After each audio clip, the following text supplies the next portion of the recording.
সময়ের কথা। গভীর জঙ্গলে বাস করত একটি সিংহ, যার নাম ছিল শেরু। শেরু ছিল জঙ্গলের রাজা, কিন্তু তার মধ্যে ছিল অদ্ভুত এক দোষ। সে ছিল খুবই বোকা। তার শক্তি ছিল অপার, কিন্তু বুদ্ধির অভাব ছিল প্রচুর। ও রাজা ভাই, তুমি দেখি দিনরাত এই গুহার মধ্যে বসে থাকো, বাহিরে তো বের হও না। আমাদের সাথে একটু আড্ডা দিলে তোমার ভালো লাগবে। আমি হলাম এই বনের রাজা। আমি কি আর তোদের সাথে গল্প করতে পারি রে? আমার কি আর অত সময় আছে তোদের সাথে গল্প করার? তাই বলে কি তুমি এভাবে সারা দিন রাত বসে থাকবে? তুমি কি এমন রাজা? আমাদের তো কোনো খবরই রাখো না, সারাদিন বাসায় বসে থাকো। থাকো, তোমার সাথে গল্প করে আমার কোনো লাভ নেই। আমি চলে গেলাম। এ কথা বলে বানর সেখান থেকে চলে গেল। আর রাজা, সে তার গুহার সামনে বসে বিশ্রাম নিতে লাগলো। আর রাজা নাক ঢেকে ঢেকে ঘুমাচ্ছিল। তখনই শিয়াল এসে রাজার ঘুম ভেঙে দিল। রাজা মশাই, আরে ও রাজা মশাই, এখনো নাক ডেকে ডেকে ঘুমাচ্ছেন? রাজা মশাই, আরে তার এত বড় সাহস আমার ঘুম ভেঙে দিল! ওরে পুচকে শিয়াল, তুই তুই আমার গুহায় কেন রে? আরে রাজা মশাই, আপনি দেখি এখনো পড়ে পড়ে ঘুমাচ্ছেন। আর এদিকে যে আপনার শিকার করার সময় চলে এসেছে, আপনি কি শিকার করতে যাবেন না? আপনি শিকার করতে না গেলে আমি একাই শিকার করতে চলে গেলাম। আপনি বসে বসে ঘুমান। আরে না রে না, আমারও যে শিকার করতে যেতে হবে, নয়তো আমি কি খাবো বলতো? তোর সাথে শিকার করতে না গেলে কি আর আমার ভালো লাগে? হ্যাঁ হ্যাঁ, চলুন তাহলে। সিংহ আর শিয়াল বেরিয়ে পড়ল শিকার করার জন্য। পাশে এক জায়গায় বিড়াল বাস করত। সিংহ আর শিয়ালকে যেতে দেখে বিড়ালটি মনে মনে ভাবলো, এই সিংহ দেখছে কি বোকা, যে একজন নিজেই এই বনের রাজা। সে তো শুয়ে বসে খেতে পারে আর সবাইকে অর্ডার করতে পারে, আর সে কিনা যাচ্ছে অন্য পশুদের সাথে শিকার করতে। আসলেই মজার ব্যাপার। এ কথা বলে বিড়াল সেখান থেকে চলে গেল। সিংহ আর শিয়াল আলাদা আলাদা ভাবে শিকার করতে বের হলো। শিয়াল একটি তাজা মাংস খুঁজে পেল আর মনে মনে ভাবলো, আমি তো আমার শিকার খুঁজে নিয়েছি, সিংহ রাজা কি আর তার শিকার খুঁজে পেল? আমি বরং আমার শিকার লুকিয়ে রাখি। সিংহ রাজা তার শিকার খুঁজে পায়, তাহলে সেখানে আমার ভাগ বসাবো। সিংহ রাজা তো অনেক বোকা, সে আমার চালাকি বুঝতেই পারবে না। এ কথা বলে শিয়ালটি সিংহের কাছে চলে গেল আর সিংহকে বলতে লাগলো, আরে রাজা মশাই, আপনি কি আপনার শিকার খুঁজে পেলেন? আমার যে অনেক খিদে পেয়েছে, আমি আমার শিকার এখনো পাইনি। আপনি যদি পেয়ে থাকেন তাহলে আমাকে একটু ভাগ দেবেন। আরে মিচকে, এ নিয়ে তোকে বেশি ভাবতে হবে না। আমি তো শিকার পেয়ে গেছি, একটি হরিণের বাচ্চা। চল এবার আমার গুহায় চল, এরপর এই হরিণের বাচ্চাটিকে বেশ মজা করে খাবো। আরে বেশ বেশ, তাহলে কি মজা হবে? এই বোকা সিংহ তো আজ একটা দারুণ কাজ করেছে, অবশেষে হরিণের বাচ্চাকে ধরেছে। যাই যাই, এবার মজা করে খাই। হ্যাঁ হ্যাঁ রাজা মশাই, চলুন তাহলে আমরা গুহায় ফিরে যাই।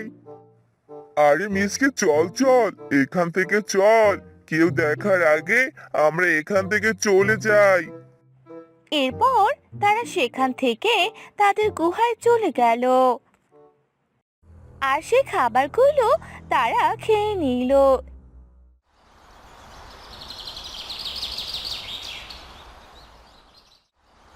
এভাবেই বেশ কয়েকদিন কেটে যায়। অন্যদিকে শিয়াল বোকা সিংহের সরলতার সুযোগ নিতে লাগলো। সে ভাবলো, আমি যদি এই বোকা সিংহকে আমার হাতের ডগায় আনতে পারি তাহলে তো আমার বেশ মজা হবে। কারণ এই বনের অনেকেই সিংহকে ভয় করে, কারণ সিংহ হলো এ বনের রাজা। তবে কেউ তো জানে না যে সিংহ হলো অনেক বোকা।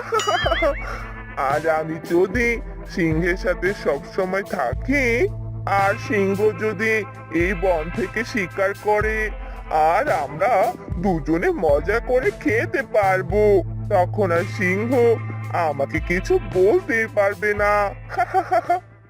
এভাবে দিন কাটতে লাগলো। শিয়ালটি বোকা সিংহের সাথে মিশতে লাগলো, আর সিংহ বনে গিয়ে শিকার করত। আর শিয়াল শিকার না করে সিংহের খাবারে ভাগ বসাতো আর মজা করে দিন কাটাতে লাগলো। সিংহ এভাবে বনের সব পশুকে শিকার করতে লাগলো। এসব দেখে বনের সব পশুরা একত্রিত হলো আর সবাই আলোচনা করতে লাগলো। এসব কি হচ্ছে? তোমরাই বলো। রাজা তো সবাইকে শিকার করে খাচ্ছে। এভাবে বনের সব পশুরা তো সিংহের রোজ দিনের খাবার হয়ে যাচ্ছে। এভাবে আর কতদিন চলবে? কখন জানি আমরা সিংহের খাবার হয়ে যাই। এই বনে থাকাও তো আমাদের জন্য খুবই বিপজ্জনক। হ্যাঁ হ্যাঁ, আমরা তো সেটাই ভাবছিলাম। এভাবে আর কতদিন চলবে? আমরা কি এই বন থেকে চলে যাব নাকি? আরে আরে, কি সব বলছো হাতি দিদি? এই বন ছেড়ে কোথায় যাব? অন্য কোনো বনে আমাদের কেউ থাকতে দিবে না। আর এই বন আমাদের সকলের। আমরা এই বন ছেড়ে তো কোথাও যেতেও পারবো না। এই বনটা তো আমাদের, তাই না? আমরা এখানেই থাকবো। তবে এর একটা ব্যবস্থা করতেই হবে। বনের সবাই যখন সিংহের ব্যাপারে আলোচনা করছিল, তখন সে বিড়ালটি গাছের একটি আড়াল থেকে তাদের সব কথা শুনে ফেলে। তখন সে মনে মনে বলে, বনের সবাই তো ঠিক কথাই বলছে। এই বোকা সিংহটা শিয়ালের পাল্লায় পড়ে আমাদের বনের সব পশুকে খেয়ে ফেলছে। আর সবাই সিংহের ভয়ে তো কিছু করতেও পারছে না, কারণ সবাই তো সিংহকে ভীষণ ভয় করে। আর উনি তো হলো এখানকার রাজা। ওনার সাথে কেউ দু কথা বলতেও পারবে না। এবার আমাকে কিছু একটা করতে হবে। এমন কিছু ভাবতে হবে যা সিংহকে সাজা দেয়া যায়। এ কথা বলে যখন বিড়ালটি অন্য পথ দিয়ে যাচ্ছিল, তখন সে শিয়ালকে দেখতে পেল আর শিয়ালকে বলল, আরে তুমি এখানে কি করছো? সবাই যখন একত্রিত হয়ে আলোচনা সবাই বসেছে, তখন তুমি এই পথে এখানে কেন? আরে তুমি এখানে আমার সাথে কি কথা বলতে এসেছো শুনি? আমি কেন তোমাদের সাথে সবাই একত্রিত হব? আমি হলাম সিংহ মহারাজের একজন বন্ধু। তোমাদের সাথে ওরকম আলোচনায় বসে থাকার সময় আমার নেই। বুঝতে পেরেছো ছোট্ট বিড়াল? ও, সিংহ মহারাজের সাথে ঘুরতে ঘুরতে তোমার গলাও দেখছি উঁচু হয়ে গেছে, আর তাই এই সব কথা আমাকে বলতে পারছো। ভুলে যেও না, তুমি যতই সিংহ রাজার বন্ধু হও না কেন, এই বনেরই একজন পশু। তাই তুমিও একদিন এই সিংহ রাজারই খাবার হয়ে যেতে পারো। তাই তোমায় আমি সাবধান করে দিচ্ছি। এখন থেকে সাবধানে চলো, নয়তো বিপদ হতে পারে। বিপদ? তুমি এই শিয়ালকে বিপদের ভয় দেখাচ্ছ? এই শিয়াল কাউকে ভয় পায় না, বুঝলে? ছোট্ট বিড়াল ছানা, এখান থেকে চলে যাও আর আমার পথ ছাড়ো। পরে আফসোস করো না, একদিন আমার কথা ঠিক মনে পড়বে। আরে যা যা তুই এখান থেকে। বেশি বক বক করিস না আমার সঙ্গে। আমাকে আমার মতো থাকতে দে। বেশ ভালোভাবে দিন কাটাচ্ছি, আর কোথা থেকে যেন উড়ে এসে আমাকে পক পক শোনাচ্ছে কে জানে। এরপর তারা সেখান থেকে চলে গেল। শিয়ালটি যেতে যেতে গান বলছিল। মনটা আমার উড়ু উড়ু, বুকটা কাঁপে দুরু দুরু। আহারে কি আনন্দ লাগছে। সারাটা বছর যদি এভাবে কাটিয়ে দিতে পারতাম বেশ ভালো লাগতো। ও আজ বরং ওই নদী থেকে একটু গোসলটা করে আসি, ঘুমও হবে। যাই যাই, ওই নদীতে যাই। আরে কি হলো রে? আজ এই শিয়াল বেটার এমন কি হলো? আজ মন এত উড়ুড়ু করছে যে নদী থেকে গোসল করতে চাইছে। এবারে শিয়াল বেটাকে তো ফলো করতেই হয়। এ কথা বলে টুনি পাখিটি শিয়ালের পিছু করতে লাগলো। শিয়াল যখন যেখানে যেত টুনি পাখি তার পিছে পিছে যেত। আর শিয়ালকে ফলো করার পর জানতে পারলো সিংহ রাজার সাথে থাকে, আর কোনো শিকার ছাড়াই সে দিব্যি দিন কাটাচ্ছে। ও তাহলে এই ব্যাপার। শিয়াল দেখছি অনেক আনন্দে দিন কাটাচ্ছে। তাই তো বলি, বনের বাকি পশুগুলো বেশি দিন দেখাই যাচ্ছে না। সিংহ তো সবগুলোকে শিকার করে খাচ্ছে। যাই, আমি বরং এই কথাটা সবাইকে বলে আসি, নয়তো বনে যে এক বড় বিপদ ঘটতে চলেছে। এ কথা বলে টুনি পাখিটি বাকি পশুদের কাছে চলে গেল। এ কথা জানিয়ে দিল। সবাই ভীষণ দুশ্চিন্তায় পড়ে গেল যে এখন তারা কি করবে, কিভাবে নিজেদের রক্ষা করবে, আর কিভাবেই বা বাঁচবে। তখনই সেখানে ছোট্ট বিড়ালটি বলে উঠল, তোমরা কোনো চিন্তা করো না, আমি দেখছি কি করা যায়। তবে আমার মাথায় একটা বুদ্ধি এসেছে। তুই আর কি করবি শুনি? বুদ্ধি আছে নাকি তোর এই ছোট্ট মাথায়? এ ছোট্ট একটা মাথা, এই মাথায় তো কোনো বুদ্ধি নেই গোবর ছাড়া। তোকে ভরসা করে তো আমরা কোনো কিছু করতে পারবো না, তাই না? তার আগে বল তোর মাথায় কে বুদ্ধি এসেছে, আমরা সবাই শুনি, তারপর দেখবো কি করা যায়। এরপর সে ছোট্ট বিড়ালটি সবাইকে তার বুদ্ধির কথা জানিয়ে দিল। সবাই শুনে কিছু ভাবতে লাগলো। এরপর সবাই তাদের সিদ্ধান্ত জানালো যে বিড়ালের বুদ্ধি দিয়ে তারা এগোতে থাকবে।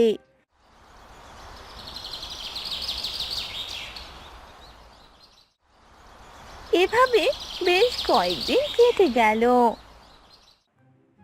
একদিন সকালবেলা বিড়ালটি হাঁটতে হাঁটতে সিংহ মহারাজের গুহার দিকে গেল। তখন টুনি পাখিটি বিড়ালকে দেখে বলল, বন্ধু, আরে ও বিড়াল বন্ধু, তুমি এই সময় আবার ওইদিকে যাচ্ছ কেন? ওইদিকে তো সিংহ রাজার গুহা। বেশি কথা বলো না, তুমি আমাকে আমার কাজ করতে দাও। আর আমি যে সিংহ রাজার গুহা দেখে যাচ্ছি এই কথা কাউকে বলো না, বুঝলে? হ্যাঁ হ্যাঁ বন্ধু, তুমি কোনো চিন্তা করো না, আমি কাউকেই বলবো না যে তুমি সিংহ রাজার গুহার দিকে যাচ্ছ। এখন যাও, তাড়াতাড়ি যাও, আমিও তোমাকে বাধা দিতে চাচ্ছি না। এরপর বিড়ালটি সিংহ রাজার গুহার দিকে গেল আর গিয়ে দেখলো সিংহ রাজা ঘুমাচ্ছে। তখন বিড়ালটি সিংহ রাজাকে ডাকতে লাগলো। তখনই সেখানে শিয়াল চলে এলো আর বলল, আরে কি হলো রে? তুই এভাবে আমার মহারাজকে ডাকছিস কেন? রাজা ঘুমাচ্ছে, যা বলার আমাকে বল। তোকে বলে যদি সবকিছু সমাধান হতো রে, তাহলে তো তোকেই বলতাম। তোর মতো মিচকেকে বলার আগে মহারাজাকে বলতে হবে। মহারাজকে বললে তুই জানতেই পারবি। আর আমি যা বলতে এসেছি সেটা তোর জন্য খুশির খবর। এখন বেশি কথা না বলে তোর মহারাজকে একটু ডেকে দে, পরে না হয় আর জানতেই পারবি না। মহারাজ, ও মহারাজ, মহারাজ, তাড়াতাড়ি উঠে পড়ুন। উঠুন মহারাজ। আরে কে রে তুই? ও মিচকে, তুই তো আবারও আমার ঘুম ভেঙে দিলি। তোর কাজ আমার ঘুম ভেঙে দেওয়ার, তাই না? এভাবে আমাকে ডাকছিস কেন? আমি কিছু বলতে আসিনি মহারাজ, বলতে তো এসেছি এই ছোট্ট বিড়াল ছানাটি। হ্যাঁ, কি বলবি বল। আমার যে আবার ঘুম পাচ্ছে, আমাকে আবার ঘুমাতে হবে। তাড়াতাড়ি বলে এখান থেকে চলে যা আর আমাকে ঘুমোতে দে।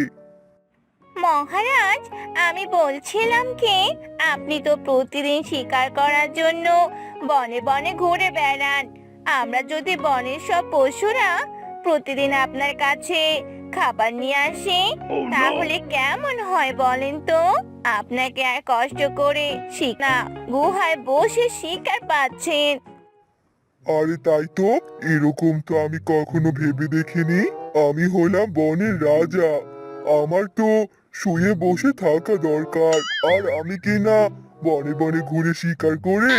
তুই কথাটা মন্দ বলিসনি। দেখ মিচকে, দেখ বিড়ালের মাথায় কত বুদ্ধি। আমাকে কত খুশির একটা খবর শুনিয়ে দিল। আর তুই তো আমাকে খাবার এনে নয়, সব সময় আমার খাবারই খেয়েছিস। খুশির খবর না ছাই, তুই যে বোকা। কি যে হবে তোর? এই ছোট বিড়ালের মাথায় যে কত বুদ্ধি আছে সেটা তো শুধু আমি জানি। এখন যে তোর কি অবস্থা করে এই ছোট্ট বিড়ালটি, এরপর থেকে তো আমি আর তোর সাথে নেই। হ্যাঁ হ্যাঁ মহারাজ, ঠিকই বলেছেন আপনি। এই বিড়ালটি আজ অনেক খুশির খবর দিয়েছে আপনাকে। তবে মহারাজ, আমরা সবাই সিদ্ধান্ত নিয়েছি কাল একটি জায়গার মধ্যে আপনার খাবারের আয়োজন করা হবে। সেখানে আপনি শুধু সময় মতো এসে খাবার খেয়ে যাবেন। ও, কথাটা শুনে কি যে আনন্দ লাগছে। এখন তো নিজেকে জমিদার জমিদার ফিল হচ্ছে। ও, শুধু আমি ঠিক সময় সেখানে চলে যাব। এখন তোরা তোদের জায়গায় চলে যা, কালকেই তাহলে দেখা হচ্ছে। এরপর বিড়ালটি সেখান থেকে চলে গেল।